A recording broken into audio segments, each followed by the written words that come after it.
As demissões não saem da primeira página dos jornais. Ao longo da próxima meia hora, vamos olhar para toda a atualidade do setor, com 3 pontos à mesa. A mim junta-se o Presidente da Câmara do Porto, Rui Moreira, e o Presidente do Conselho de Administração do Hospital de São João, António Ferreira. Boa noite a ambos e obrigado por terem aceito o nosso convite. Rui, já na semana passada falávamos de um setor aparentemente doente. Pergunto se consegue compreender o adiamento de cirurgias urgentes de doentes com cancro, como está a acontecer no Hospital de Santa Maria da Feira, ou que o Infarmed demore 5 dias a retirar do mercado 20 medicamentos cujos ensaios clínicos levantam sérias e fundadas suspeitas. Bom, com certeza que haverá explicações para tudo. Tudo na vida, infelizmente, tem explicações e temos hoje uma pessoa que muito melhor poderá explicar o que se passa no setor da saúde. Ainda assim, creio que nós não deve ser numa altura destas que, apesar de tudo, devemos lançar o pânico na população. Aquilo que nós sabemos é que estamos a viver um momento que, independentemente daquilo que têm sido os cortes no investimento, isso nós sabemos que eles têm sido feitos, aquilo que estamos a passar também é uma fase em que todos os serviços de saúde estão a sofrer uma enorme pressão. E porquê? Porque estamos a passar por uma fase de epidemia que tem consequências graves. Há um enorme acesso, o afluxo de pessoas ao hospital, há um aumento de hospitalizações e, portanto, temos aqui, logicamente, um problema. Mas há também um problema de gestão. A questão que se coloca na saúde, mas não se coloca apenas na saúde, coloca-se em tudo aquilo que tem a ver com o Estado Social, é que não tem sido possível, e isto não é uma crítica específica a este governo ou a este ministro, porque que eu considero, aliás, uma pessoa competente. Mas sendo isso tudo verdade, Rui Moreira, também não deixa de ser verdade que este ano temos já história de notícia de 7 mortes em urgências hospitalares. De alguma maneira isto pode chocar o espectador. Sim, mas eu não sei quantos mortos houve no ano passado. Não me parece que isso seja... Isso só por si é normal, que a urgência do hospital é um sítio onde as pessoas, infelizmente, morrem. As pessoas vão aos hospitais e vão às urgências porque estão numa situação à espera de atendimento. Perigosa. Agora, a questão que se pode colocar é quais dessas mortes poderiam ter sido evitadas se houvesse normalidade, se as coisas tivessem seguido os processos devidos. E aí é que temos que averiguar. Portanto, não é propriamente pelo número de mortes. Se houver um cataclismo, se houver um tremor de terra, teremos com certeza centenas de mortes. Portanto, mais uma vez, creio que nós temos que ser aqui um pouco prudentes e não lançar a confusão. Até porque estamos a falar de um setor em que há profissionais de saúde que zelam exatamente pelo nosso bem-estar e que fazem os possíveis.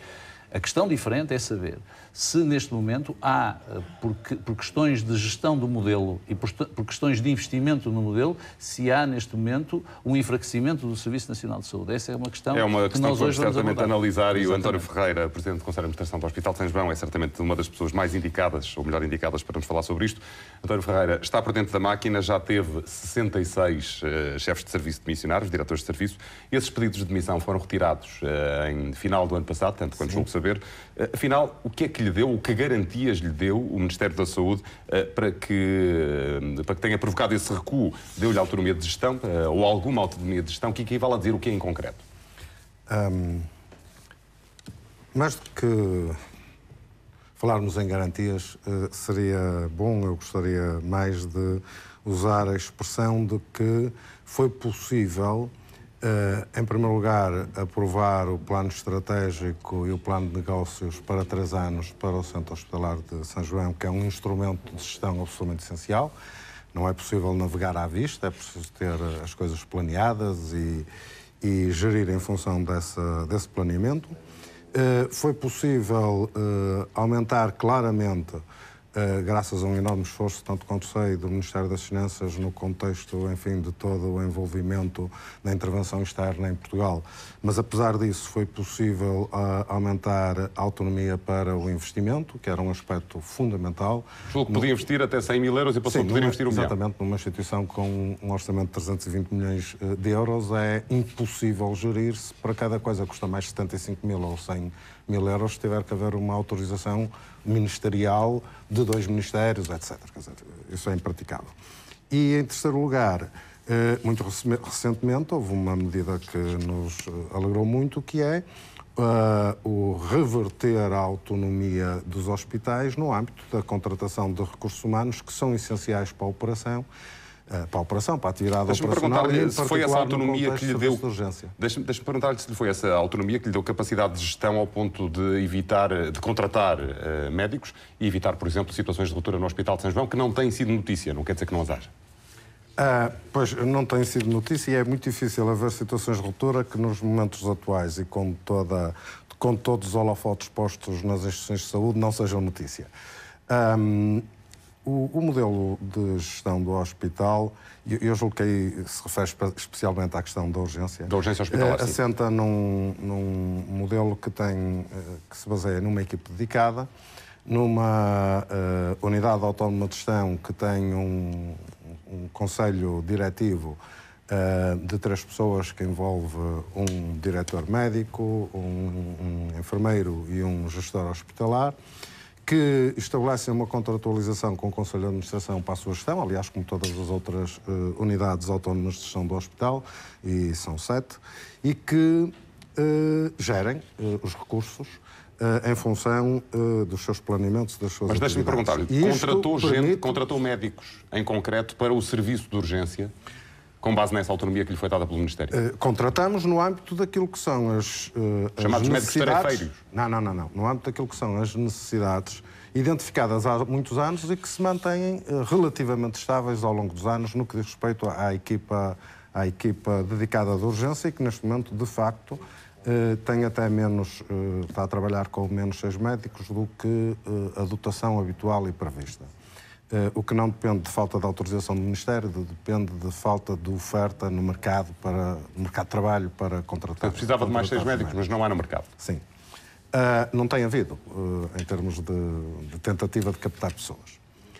Ao preço, ou digamos, com base no salário que é possível pagar. Mas deixe-me perguntar, era aí que eu queria chegar também. Hoje, por exemplo, o Correio da Manhã revela que a crise que estamos a assistir no Hospital Garcia de Horta, com a admissão de 7 diretores do serviço de urgência, tem que ver com algum mal-estar provocado pelo valor que está a ser pago à hora aos médicos tarefeiros que estão a ser contratados. O Correio da Manhã fala em 28 euros pagos à hora, o que dá uma média de 300 euros por dia. Tem casos destes? Está a pagar valores desta grandeza? Os contratos que são feitos com médicos tarefeiros estão tipificados por regulamentação central e têm um valor máximo de preço hora. 28 euros a hora, se a memória não me falha, está perfeitamente dentro do preço tipificado pelo Portanto, paga valores desta grandeza. Da saúde. Não sei exatamente quanto é que estamos a pagar, 25 euros, 20 euros, 27 euros, mas creio que anda por aí. Quantos médicos tarefeiros é que tem no hospital? Temos muito poucos, não sei dizer o número exato, mas são algumas unidades, são poucos e resultam dos médicos que estavam a trabalhar na urgência básica de Valongo, que entretanto foi encerrada, que transitaram para a urgência polivalente do Porto e que foram reduzidos porque as necessidades Antes de voltarmos ao Rui Moreira, deixe-me colocar-lhe esta questão. Imagino que, face a essa necessidade de contratação de pessoal, não tenha ainda resolvido o problema de absentismo de que se queixou no Hospital São João. Falou, tenho memória da falta de 600 funcionários quase por dia, num universo de 5.000 trabalhadores que tem o hospital. Os assuntos são muitos e em catadupa e ficam todos por esclarecer cabalmente. Mas, não, o problema do absentismo é um problema transversal, querem em todas as, tanto quanto conhecem todas as instituições que estão relacionadas com a função pública no âmbito do sistema de saúde. O absentismo só existe se for registado e, portanto, é preciso que as estatísticas correspondam, de facto, à realidade. Se não houver registro de presenças, não há absentismo. E, portanto, isso interfere muito com os níveis de absentismo registados. Como no Centro Hospitalar de São João toda a gente é obrigada a fazer o registro biométrico de presenças, nós temos, de facto, uma taxa de absentismo que corresponde à realidade e que, infelizmente, é demasiado elevada. Infelizmente, também, todos os modelos contratuais no âmbito da função pública que agora transitaram para os contratos individuais de trabalho são totalmente avessos àquilo que deve ser uma gestão de pessoas e uma gestão de recursos humanos. E, portanto, enquanto não houver a coragem para promover as reformas necessárias no âmbito da legislação de trabalho e no âmbito da gestão correta e adequada de recursos humanos, que permita incentivar as pessoas, diferenciar os que se dedicam e que produzem mais e melhor daqueles que não se dedicam e não produzem ou são pouco produtivos, e incentivá-los por vários processos que são clássicos e que quem se dedica à gestão conhece, não é obviamente possível ter uma correta política. Ainda não tem essa autonomia, nem a de despedir, como disse que um dia não se importava de ter. Claro que não, e despedir é um ato praticamente impossível no âmbito da função pública. Falo-ia se tivesse esse poder. Com certeza. Rui Moreira. Mas ainda sobre isto, eu creio que um dos aspectos fundamentais aqui é a necessidade de adequação da oferta de serviços àquilo que é a procura. E a procura, como estamos a ver e estamos a falar, há uma enorme sazonalidade na procura. Estamos num dos picos. Estamos num dos picos e num pico que este ano parece ter características mais graves do que tem em anos anteriores. E o problema que o António, no fundo, está a referir, e isto aplica-se à função pública, é a dificuldade de a oferta ser flexível. Ou seja, em condições normais, em qualquer serviço humano, e não estamos aqui a falar se é privado ou se é público, aquilo que nós precisamos é de alocar recursos em função destas flutuações. E não estamos a falar de um serviço qualquer, estamos a falar do Serviço Nacional de Saúde. O que acontece com a contratação pública é que isto não é possível. E, portanto, acaba sempre por ter, ou se tem gente a mais, porque se programa isto exatamente para circunstâncias de pico e depois há alturas em que não há pico e estão lá pessoas a contar as moscas, ou se programa para situações normais e quando há situações de pico depois não há capacidade de ir buscar as pessoas que seriam necessárias. E este parece-me ser um problema que existe na saúde, mas isto existe em todos os serviços ligados ao Estado. Claro, e que é absolutamente fulcral. Porque todos sabemos que a procura na saúde obedece à sazonalidade, que é altamente influenciada nos meses frios pela epidemia de gripe. Isto varia de ano para ano. Este ano ela é particularmente intensa porque há um aumento moderado, da ordem dos 7%, pelo menos nos números do meu hospital, na procura, mas há um aumento significativo da ordem dos 15% dos doentes internados. E, portanto, são doentes mais graves, que exigem mais tempo de observação, mais cuidado, o que, portanto, aumenta claramente a pressão. E isto choca com períodos em que nós temos pisos inteiros sem doentes internados. Portanto, o ideal seria que os hospitais tivessem autonomia para contratar na altura de picos de gripe, por exemplo, e dispensar nos momentos em que a procura não é tão grande. E que a lei permitisse flexibilidade na gestão de recursos humanos. Há exemplos em Portugal, estou-me a lembrar de um Alta Europa, que são demonstrações de extraordinário sucesso, com benefício para a empresa e com benefício para os trabalhadores. Que, aliás, devia ser múltiplas vezes enaltecido, fundamentalmente pela fantástica liderança sindical que foi capaz de perceber e de aderir a novos modelos que beneficiam todos. Na saúde, isso é impossível e na função pública em geral, isso é impossível. Muito bem, vamos avançar. Rui Moreira, sente que o encerramento de unidades, de alguma maneira, está a prejudicar o atendimento de doentes? O Garcia da Horta foi construído para atender 150 mil utentes, está a atender 400 mil, os números são de hoje. O Hospital de Guimarães viu reduzidas o número de camas disponíveis fruto do encerramento da unidade de FAF, que depende daquele centro hospitalar. Isto não está a definhar o Serviço Nacional de Saúde? Está. Objetivamente está. Mas está a definhar exatamente porque, como nós fazemos uma gestão irracional de recursos, depois não conseguimos sustentar aqueles recursos que são precisos numa situação em que não estamos a aproveitar tudo aquilo que temos. Ou seja, nós, como não somos capazes de flexibilizar a máquina, depois aquilo que acontece é que, como não temos dinheiro para pagar uma máquina gigante, acabamos por estragar a máquina que temos exatamente porque não somos capazes de resolver. Ou seja, para usar um termo que as pessoas hoje em dia gostam muito, o problema é que nós não somos capazes de sustentar o hardware porque não fomos capazes de adaptar o software. Se tivéssemos um software mais flexível, poderíamos sustentar um hardware que cobria as necessidades. Assim não somos capazes. E não é assim em todo o país. Isto é que fez um levantamento que remete para a distribuição pouco equitativa dos recursos na área da saúde, que é demonstrativo dessa realidade. Sim, nós fizemos um estudo que tem a ver com os financiamentos extraordinários do Serviço Nacional de Saúde entre 2012 e 2014. Para pagamento de dívidas, portanto. Pagamento de dívidas.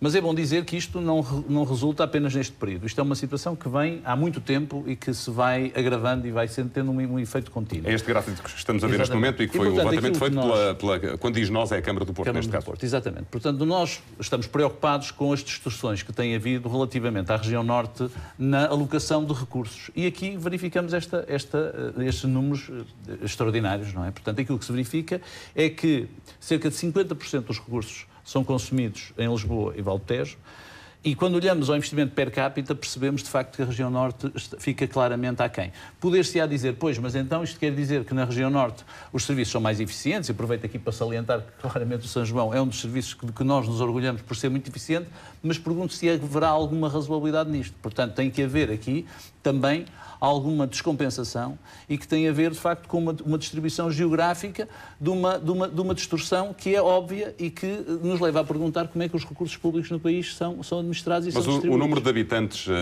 nessas regiões é comparável, ou seja, a minha dúvida é se faça esse levantamento, e deixe-me perguntar desde já qual é a fonte desse levantamento. São fontes, estas fontes são, qualquer pessoa pode procurá-las. Se for procurar os elementos ao Diário da República, são documentos legais. Estão lá, é apenas a única coisa que se tem que fazer é fazer a compilação dos elementos. Portanto, são elementos no caso de Lisboa e Val do Tejo, estamos a falar de um universo de 3 milhões e 300 mil pessoas, à volta disso. No caso do norte do país, estamos a falar de menos gente. Menos gente, sim, mas quando olhamos para os números per capita, vemos que em Lisboa e Val do Tejo os números andam ali próximo dos 450 euros per capita. 450 euros per capita, o que é mais do dobro daquilo na região norte, em que anda nos tenho aqui os números exatos, 181. Portanto, Lisboa e Val do Tejo, 442 euros per capita, portanto, por pessoa, e no norte, 181 euros. Isso é que fez a comparação também entre Lisboa e Val do Tejo e norte e centro do país somados. Exatamente. Ou seja, neste caso, Lisboa e Val do Tejo fica também a ganhar. Fica também a ganhar. E estamos a falar de um universo de habitantes semelhante. É esse gráfico que estamos a ver neste momento. Mostrar. E, portanto, há aqui qualquer coisa de absolutamente extraordinário e que nos obriga a pensar como é que, por um lado, como é que a eficiência... Portanto, isto pode resultar de eficiência, é verdade, mas perguntamos porque é que a eficiência tem que ser, não deve ser premiada. E aqui é ao contrário. Em condições normais, num modelo normal, humano, o mérito deve ser premiado. E, portanto, aquilo que acontece Até porque estamos a falar de financiamento para pagamento de dívidas. Para pagamento de dívidas. Isto não é o custo total. Atenção, se formos ao custo total, os valores serão diferentes e seriam mais difíceis de calcular. Mas isto é apenas para pagamento de dívidas, ou seja, déficits acumulados. São déficits que vão acumulando e que depois o Estado tem que pagar, de acordo com as instruções da Troika, porque a Troika assim mandou, tem que fazer contas e pagar. E portanto, quando paga, olhamos para esta enorme distorção. E o que é que essa distorção leva? Qual é a leitura que faz dessa distorção? Esta distorção demonstra que o país está, que há um desequilíbrio no país. E que, repare, mais uma vez, como digo, é uma questão de mérito. E de um mérito que, em vez de ser premiado... E não é também o centralismo de que já se queixou em mais do que um momento? Exatamente. Ou seja, mais uma vez se verifica que no país há duas realidades. Há uma realidade que é Lisboa e Val do Tejo e há uma realidade que é o resto do país. Porque se nós depois olharmos aos números per capita, considerando o Norte, o Centro, o Alentejo, são mais ou menos o mesmo. No Algarve é mais, mas haverá explicações seguramente para no Algarve ser mais. Agora, de facto, quando olhamos para os números de Lisboa e Val do Tejo, são números extraordinários. Eu fiz rapidamente as contas a isto e dá que o Estado deu um financiamento de 1.490 milhões à região de Lisboa e Val do Tejo, onde vivem 3 milhões e 300 mil pessoas, e 1.445 milhões ao Norte, Centro, Alentejo e Algarve, onde residem 6 milhões e meio de pessoas. É uma diferença abissal. É uma diferença abissal e, portanto, os números per capita são estes. Isto tem que ter uma explicação. A explicação, como digo, é provavelmente faltas de eficiência. Há um erro na cadeia de eficiência, mas isto também não pode deixar de ter que ver com aquilo que é a oferta de serviços do Serviço Nacional de Saúde à população. Porque, logicamente, se pode gastar com um habitante 450 euros numa região e na outra só se pode gastar 181, é evidente que quando se gasta 181, por muito eficiente que se seja, apesar de tudo, a saúde não pode ser melhor. O que me leva à pergunta que tenho para fazer... E depois explica-se FAF e explica-se essas situações. O que me leva à pergunta que tenho para fazer o António Ferreira, imagino que já conhecesse estes números, até que ponto é que isto prejudica os utentes do resto do país em detrimento da região de Lisboa e Val do Tejo, ou dos utentes de Lisboa e Val do Tejo? Deixe-me tentar muito rapidamente acrescentar algo ao que o Rui disse na explicação. A dotação orçamental do Ministério da Saúde, em termos de Orçamento de Estado, anda à volta, em números redondos, ao longo dos últimos anos, de 9 mil milhões de euros. Nos últimos 3 anos foi possível fazer um esforço adicional de quase 2,9 mil milhões, portanto 3 mil milhões de euros em números redondos, de financiamento adicional ao valor do orçamento. Portanto, aqui aquilo de que estamos a falar é que os contratos de programa dos hospitais, das unidades de saúde, etc., foram estabelecidos e os hospitais foram financiados de acordo com esse valor do contrato de programa. E por 2 razões. Uma, porque as entidades públicas deviam, porque vinha do passado, muito dinheiro aos hospitais que estavam em equilíbrio económico, como era o caso do Centro Hospitalar de São João, e puderam fazer regularização dessas dívidas, sanear financeiramente hospitais que eram equilibrados do ponto de vista económico e permitir-lhes, portanto, pagar aos seus fornecedores. Mas havia outros hospitais em relação aos quais já tinha sido feito o pagamento de todo o valor de contrato de programa e que, por via de verbas de regularização, de financiamento adicional para a regularização da dívida e aumento de capital social, entre outras, se promoveu um aumento brutal do financiamento dessas instituições de saúde. De tal maneira que, por exemplo, o Centro Hospitalar de São João tem um capital de 112 milhões de euros, um capital social, e um hospital que nem se compara em dimensão como o Centro Hospitalar de Setúbal, tem mais do triplo do capital social. Porque ele vai sendo aumentado para pagar a dívida. Bom, muito bem, feito esse enquadramento, esta discussão tremenda. Feito esse enquadramento, e porque o tempo não é elástico neste caso, estamos já com muito pouco tempo, eu gostava de perceber até que ponto é que isto prejudica os utentes do resto do país em detrimento dos utentes de Lisboa e Val do Tejo. É muito curioso porque o que isto prejudica realmente são os planos de desenvolvimento de hospitais que têm equilíbrio económico, que geram valor, que têm EBITDAs positivos e que, portanto, deviam ter possibilidade de investir no sentido da inovação, do desenvolvimento e da melhoria das condições de atendimento da população. E o que está a fazer é exatamente ao contrário. Agora, também é muito curioso, porque se consultar todos os dados do Instituto Nacional de Estatística, os melhores resultados nos indicadores de saúde ocorrem exatamente na RS do Norte. Portanto, há aqui uma discrepância, o tal problema de eficiência, ou seja, como somos eficientes, poupamos dinheiro. Como poupamos dinheiro, depois não temos os recursos são utilizados para tapar buracos. E como são utilizados para tapar buracos, depois não se pode investir aqui em melhor saúde.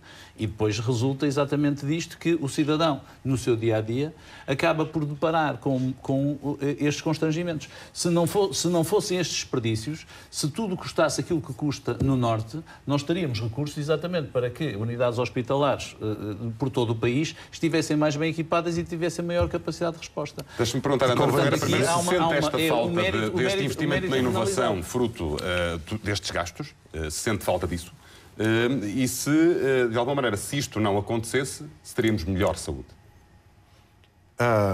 Eu vou repetir. Os melhores indicadores de saúde, em termos de taxa de mortalidade infantil, taxa de mortalidade global por cancro, por doença cardiovascular, etc., são no Norte. E são conseguidos à custa da qualidade dos profissionais e da eficiência das instituições.